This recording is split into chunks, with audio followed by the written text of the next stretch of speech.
Greetings, my good bitches. The name's Francis, Coke Francis. I'm an editor, Twitch streamer, drag artist, and I'm here because, fine, I'll make a video about the Met Gala because enough of you asked me to, and I'm a queen of the people. But Francis, if you're a queen of the people, why on God's green battlefield Earth would you talk about something as frivolous as the Met Gala? A few reasons, actually. 1. I desperately need a break from talking about politics and cringy conservative art. 2. There are many sides to the Met Gala that deserve a conversation. And 3. I love fashion, and I love talking about it. And I am extremely tired of people constantly dismissing fashion design as something frivolous when it's as valid and important of an art form as any other. I wonder why we do that. It couldn't possibly be because it's an industry dominated by women and femmes and gay people, right? It's just another sissy interest that our patriarchal society has deemed shameful and superficial. It's not like it's been a huge part of every culture around the world for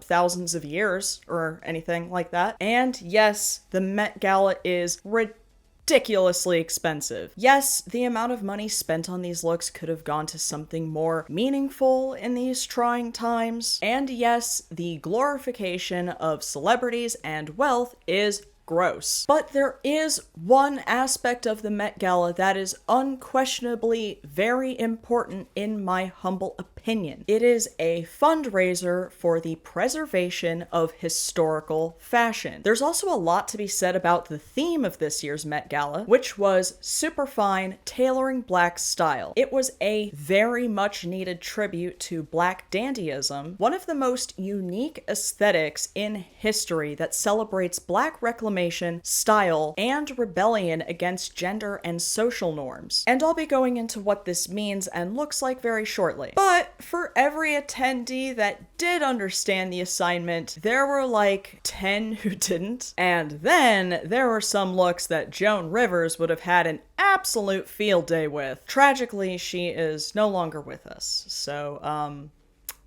you're stuck with me. Ha ha ha ha! So without further ado, let's get it. Despair!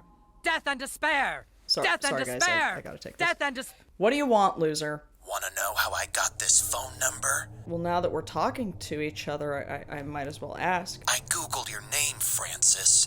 Your email is out there. Your phone number, social security number, even your birthday. Oh no. You mean people will know that I'm not really 19 years old? Why are you doing this? Oh, I'm simply an agent of chaos. You have data brokers to thank for this. Data brokers? Never heard of her. They make billions selling your data to marketers, scammers, and especially your new stalker.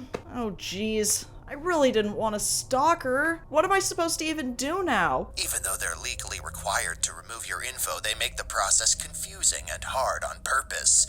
You can never escape, Francis. Aw, man. If only I had a digital security app that could have prevented something like this. Like the sponsor of today's video, Aura. You might already have a digital security tool, but not having Aura is like locking the front door but leaving the back door open. Because Aura is all-in-one digital security that not only removes your information from these data broker sites, but keeps it off. You'll be notified if your personal information is found on the dark web, and get real-time fraud alerts for credit and banking, thanks to Aura's 24/7 monitoring to keep your identity secure. Aura also has a ton of other features to keep you safe online, including a secure VPN, an antivirus, a password manager, and many more. And should the worst case scenario happen, Aura includes $5 million in identity theft insurance protection. It's one app with every layer of protection. I won't leave myself vulnerable anymore, and neither should you. You can use my special link aura.com/QueenCokeFrancis for a free 14-day trial, which is enough time for Aura to figure out where your data is being exposed and sold. And now, back to our regularly scheduled programming. overwhelming. So firstly, let's talk about what Black Dandyism is, which I'm sure you're thrilled to hear from a white drag queen, which is exactly why I'm not going to be the one to explain it myself. I want to give a big shout out to fellow creator Nayawrites for making such a fantastic video about this theme and why the event felt kind of underwhelming when it really shouldn't have. I've linked it in the description box and you guys should definitely check it out after this because this girl deserves way more views and subs. This year's gala was curated by Monica L. Miller, a professor and chair of African Studies at Barnard College. She's also the author of the book Slaves to Fashion, Black Dandyism and the Style of Black Diasporic Identity. As Miller explained, fashion and dress have been used in a contest of power and aesthetics for Black people from the time of enslavement to the present, and dandyism has long served as a vehicle through which one can manipulate the relationship between clothing, identity, and power. The history of Black dandyism illustrates how Black people have transformed being enslaved and stylized as luxury items, acquired like any other signifier of wealth and status, to autonomous, self-fashioning individuals who are global trendsetters. And as she elaborated in an interview with Vogue, it's a strategy and tool to rethink identity, to reimagine the self in a different context, to really push a boundary, especially during the time of enslavement, to really push a boundary on who and what counts as human even. Again, a very important theme and a long overdue one. This was also the first Met Gala since 2003 to focus on men's fashion, but still, a lot of people saw this tribute as ringing a bit hollow. There's an undeniable irony in rich celebrities cashing in on identity politics, while the people they claim to be representing get poorer and more disenfranchised. However, there were 12 Black designers featured this year, whose work comprised a little over 40% of the looks seen at this year's Met Gala. And, unsurprisingly, most of them were amongst the best. It would have been nice if that percentage was higher this year, given the theme, but all in all, there were a lot of independent designers' work that finally got some time in the spotlight this year, and it wouldn't be fair to them to not acknowledge that. Again, we always support artists finding work in the Coke Francis extended universe, unless they're fascists, but they're not real artists.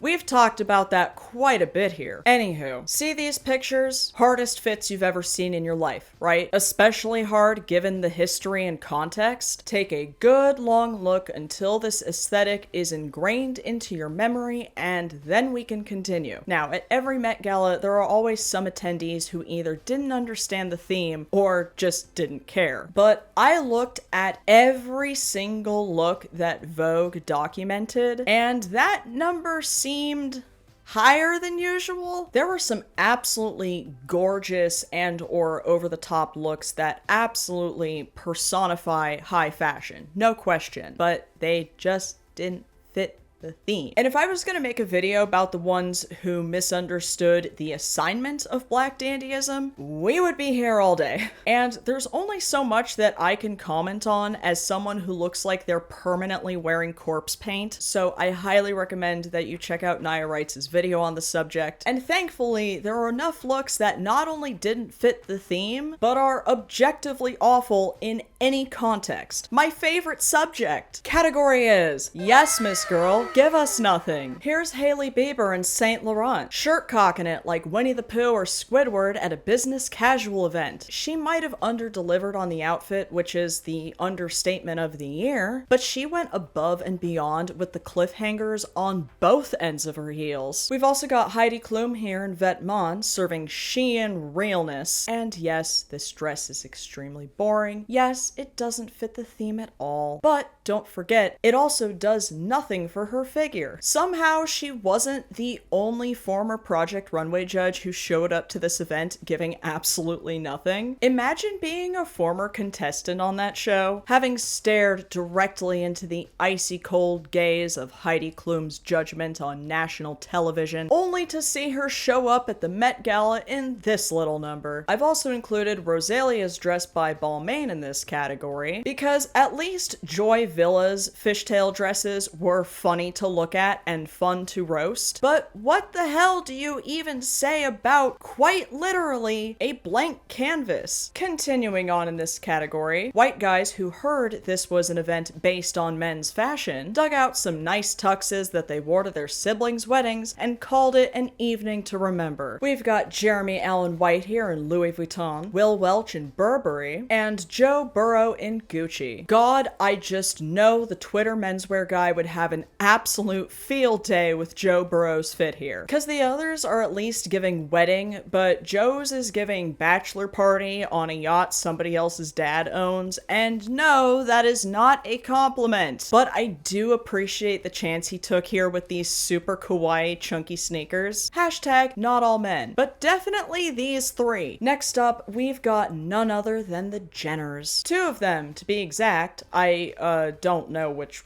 one is which. And these are just sad. We've got Kendall Jenner in Torashiju in a color that evokes all of my worst memories from dentist office couches. Wait, that sounded kind of ominous. Nothing happened on the couches.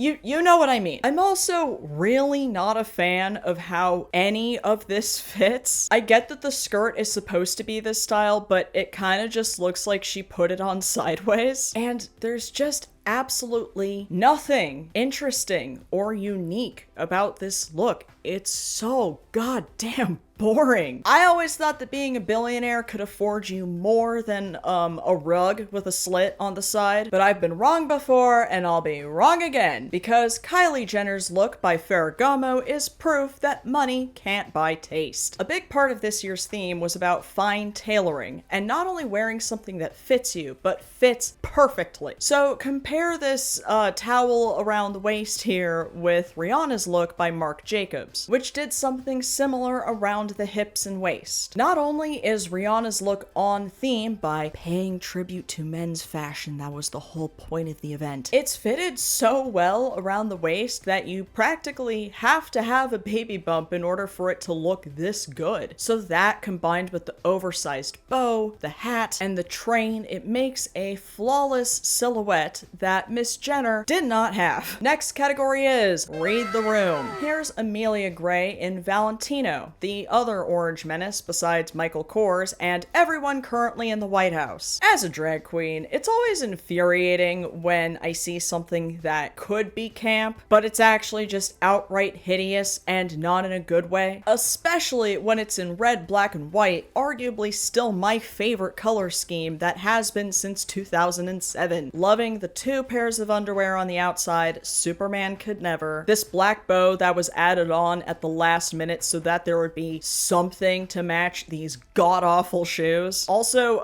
not to be the friend who's too woke, but it is possible to fit the theme without actual cultural appropriation, right? But if you were a non-black person going to this event and you were concerned about cultural appropriation, you know how you could avoid that? By hiring a black designer, so that wouldn't happen like it did here. Here's the infamous look that you may have heard about. This is Lisa from Blackpink in a look designed by Pharrell Williams, a man who's ruined as many retail workers' lives as Mariah Carey does every Christmas. Now, this look was the subject of controversy because people speculated that the face in her, also underwear on the outside, that one of the faces by her crotch here looked remarkably like none other than Rosa Parks. Williams has of course vehemently denied these accusations, and the public is pretty split over whether or not this was actually the face of the civil rights icon. But regardless of that whole part, not only does this look not fit the theme, it's just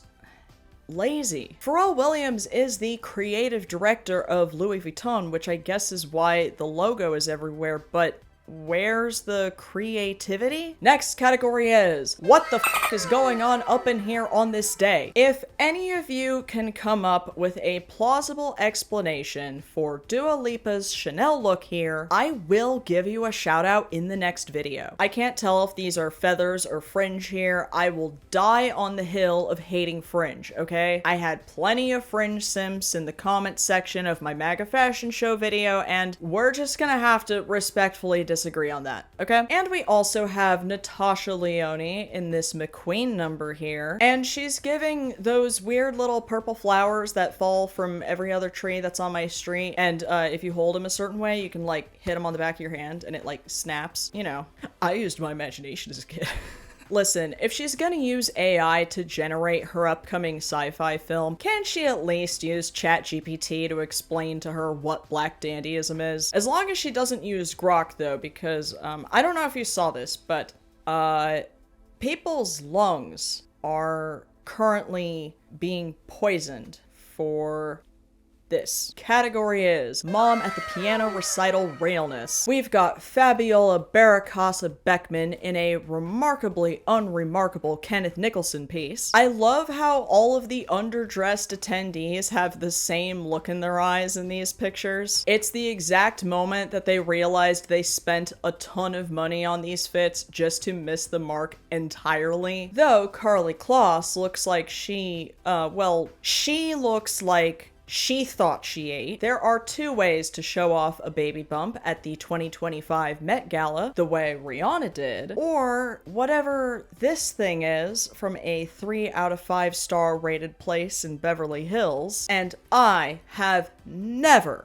had a good time in Beverly Hills. Joy Villa called again. She wants that weirdly placed waistline back from Lana Del Rey's Valentino fit. Not a great night for Miss Valentino, I will say that much. The day I was writing this script, I found a tweet that said, Lana Del Rey treats the rural South the way white guys treat the Philippines. But Miss Lana always pays her dues and tributes, which is why she included these little gold gator clips in honor of her husband, who loves alligators as much as he loves Trump and almost as much as he hates trans people. I almost feel bad for including this next one because she's already getting so much shit online for absolutely no reason, but I really didn't like Pamela Anderson's dress. It's by Tory Burch. I love Tory Burch. I have a pair of Tory Burch sandals that I wear all the time, and I know Pam's doing a radical shift in her personal style right now, which I actually respect the hell out of, but this was a swing and a miss, in my opinion. Unsurprisingly, millions of men who grew up jerking it to Baywatch posters are absolutely furious that Pam decided to not wear makeup anymore, even though she looks great. But I am gonna clock the hairstyle. Y'all really gotta stop it with these public relations bangs, okay? They don't look good on anybody, not even Borat's biggest crush. Next category is husbands who didn't realize that they also had to dress up at the dress up event. At this point, I'm convinced that there's a percentage of straight dudes who just think every fancy event is the same. Wedding, funeral, film premiere, the Magic Castle in Hollywood, the fucking Met Gala, a generic tux always comes in clutch. First up, we've got Robert and Jamie Singer Soros. His designer is unknown, and Jamie's is by Sergio Hudson. This one is especially annoying because Jamie's look absolutely eats, in my opinion. It fits perfectly, the color is spectacular, and the hat is giving Kentucky Derby in the best possible way. Rob owes Jamie a back massage after she had to carry both of them. We've also got Jenny Chandler in Monse and Casey Wasserman in Zegna. Jenny's look isn't on theme at all, but she at least put some effort into how she looked. And we of course have none other than everybody's favorite person who just lights up every room he walks into. Highly respected by all who know him, great to work with, just one of the nicest and most gracious guys out there who stands for the working class despite his wealth and status. Games Jordan? No, wait. He's seen here with Julia Carey. Both of their designers are unknown, and it doesn't matter at all. I followed the theme. I got my cheeky little bow tie in it. And my cheeky little Austin Powers glasses. And here's my absolute favorite in this category. We have none other than Melody and George Lucas. Melody's look is pretty decent, actually. Her designer is unknown, unfortunately. And George is here wearing Nike. Like, literally, he's wearing Nike sneakers to the Metropolitan Metropolitan Gala 2025. It's kind of adorable, actually. What can I say? George Lucas is just doing what he does best, raising the bar. Who else could have written the iconic line, "I'm just a simple man trying to make my way in the Met Gala"? Final category is designers who are so famous they have nothing to prove, especially when it comes to honoring the theme at one of the biggest fashion events in the entire world. We've got another plain tux brigade with Michael Kors, Tom Ford, and Joshua Schulman, CEO of Burberry. This is a subsection of yes, Miss Girl, give us absolutely nothing, but it's extra annoying to me. Imagine being a former Project Runway contestant, having to have stared into the cold, calculating gaze of a gay tangerine, only to see him at the Met Gala in this basic-ass suit. And we also have Daniel Roseberry and Amy Griffin in his own brand Schiaparelli, and we have Daniel and Louise Greider in his own brand Boss. And here's why that pisses me off. Compare this to what some of the other designers wore themselves to this event. This is your brain as a thinking, feeling artist. This is your brain as a CEO and/or billionaire. Now, despite the title of this video being about the roasts of the worst looks of Met Gala 2025, and knowing that you clicked on this because I know y'all love a shady queen, I still want to take a moment to highlight some of my favorite looks from the night. Some of them are from major designers and their collaborators, others are from more independent designers. And if you previously thought fashion was a stupid and/or frivolous art form, I'm hoping these looks that I show you can convince you otherwise. First up, the original diva, Diana Ross, making her first Met Gala appearance in 22 years. This dress was designed by both her son Evan and Nigerian designer Ugo Mozier. It features an 18-foot-long train embroidered with the names of all of her children and grandchildren, and that is how you make a goddamn entrance at 81 years old. Next up, we've got Alton Mason in a Boss ensemble designed by Marco Falcioni. Every look this guy wears to every Met Gala absolutely eats. This look was an homage to both rapper Slick Rick the Ruler and, I'm not kidding, JoJo's Bizarre Adventure, which is Alton Mason's favorite anime. This is a look straight out of 3025, and I am here for my eye patch twin. This is Anak Yai in Tom Brown. There were a lot of amazing Tom Brown looks that night, and this one was one of my absolute favorites. It fits the theme perfectly, it's giving old Hollywood, the silhouette is immaculate, and she needed a whole posse to carry the train on her way to the red carpet. Extra beyond belief? Yes, that's why I love it. We've got Coco Jones in an insane cream-colored look by Indian designer Manish Malhotra, taking inspiration from 1930s zoot suits. There are over 200,000 hand-embroidered pearls and crystals in this outfit, and the cape alone took over 6 months to create. Insane. That is an actual industry term, right? You already knew I was gonna include my boy Walton Goggins here. He is at his first ever Met Gala in yet another amazing Tom Brown look. Absolutely living for this long skirt and overcoat combo and the fact that it was specifically designed to look inside out. And Walton also said that the look made him feel like the commander of the Death Star. God damn it, is there anything that man does that isn't cool or charming as Here's Jodie Turner-Smith in a Burberry ensemble, designed in collaboration with Law Roach. This look was inspired by Salika Lazevsky, who was a black equestrian during Paris's Belle Epoque era. Reference? Perfect. Color? Spectacular. Silhouette? Impeccable. Okay, so these last two are my absolute favorites, and they have both been living rent-free in my head for the past 2 weeks. This is Janelle Monet in another Tom Brown look in collaboration with Paul Tazwell, the first African-American male costume designer to be nominated for an Oscar. And he actually did win an Oscar a few years later for Wicked. And you can definitely see some of those influences here. And revealed underneath was a perfectly fitted version of this overcoat. Jesus f***ing yellow penguins, where does my gay ass even start with this one? The bowler hat, the clock monocle, the briefcase underneath, and printed on the overcoat. It's It's giving 1930s steampunk surrealism, and I am gagged. And the finishing touch was this diamond affixed to the tie, which was made entirely out of 1800 tequila, which sounds ridiculously, almost comically extravagant. But look at it this way. This isn't just the world's first liquid diamond. It's the first one made entirely ethically. And that does make you question all of the looks made with thousands of diamonds, which, while beautiful, are usually harvested and made at the expense of human suffering, even in the year of our Lord 2025. And it's especially powerful given the theme of this year's gala. Here is my final favorite look from Met Gala 2025.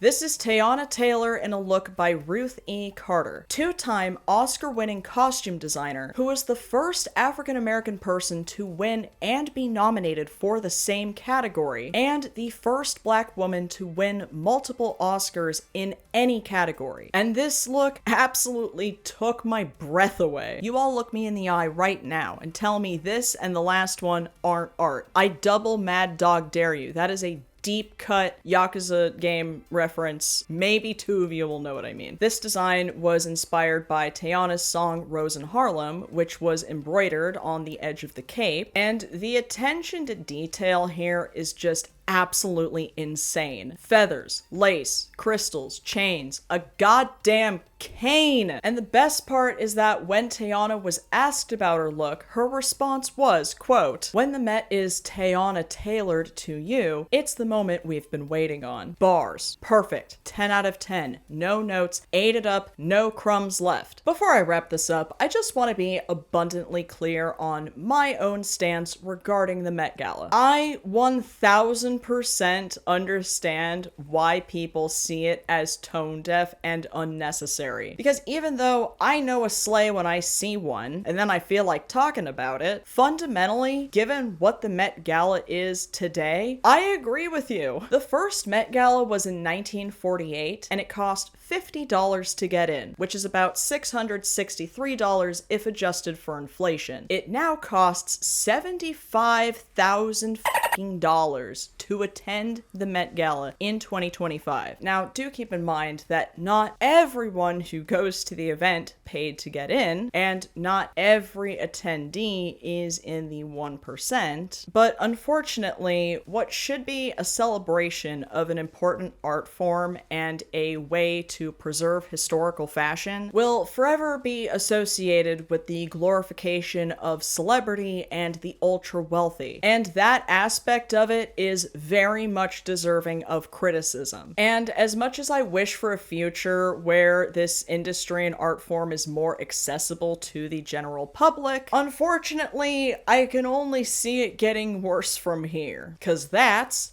capitalism, baby! Anywho, thank you for indulging my fashion boner. Let's check out the winning comments from the last video before my tattoos sweat off. Jug Jimadome says, "I do want to imagine Ronald Reagan looking directly at me, cause then he's in pissin' range." Baby Beam 093 says, "This art is so inspiring, it makes me want to commit an act of Sudoku." KTK Zon 58 says, "The conservatives shivered in fear and quivered in their pantses, for they had been dick slapped by the might of our queen. Coke Francis." The Joe Fur says, "Painting Trump locked in absolutely nothing but a tiny pink chastity cage. If you have a special place worth protecting, you always require permission." You too could be featured in the next video. Leave a comment below. I will pick my favorite ones and give you a shout out next time. But if you'd like to guarantee your name be featured at the end of every video, please consider joining my Patreon. If you join any of the membership tiers that are conveniently named after Fallout protagonists, your name will be featured at the end of every video. You might also get other cool stuff like access to my Discord, behind the scenes content on how I make my wigs, ad-free and uncensored versions of my videos. So if you love my content and my drag, you can support this channel directly by clicking the link to my Patreon in the description box. If you would like to see me simp for my favorite game characters and get visibly frustrated in real time, please follow me on Twitch. And if you'd like to see even more of my clown mug elsewhere, consider following me on Instagram Instagram or Threads or Blue Sky. My handle for all of the above is at Queen Coke Francis. If you enjoyed this video and you haven't done so already, please attend a fancy red carpet event in your best strip, and when you're asked about your outfit inspiration, tell them Queen Coke Francis sent you, and then just go ahead and unzip your pants and dick slap those like and subscribe buttons as hard as you can. Thank you again to Aura for sponsoring this video, and thank you again to all of my patrons and subscribers who have helped my channel grow and thrive the way that it has been, and of course, as always, until next time.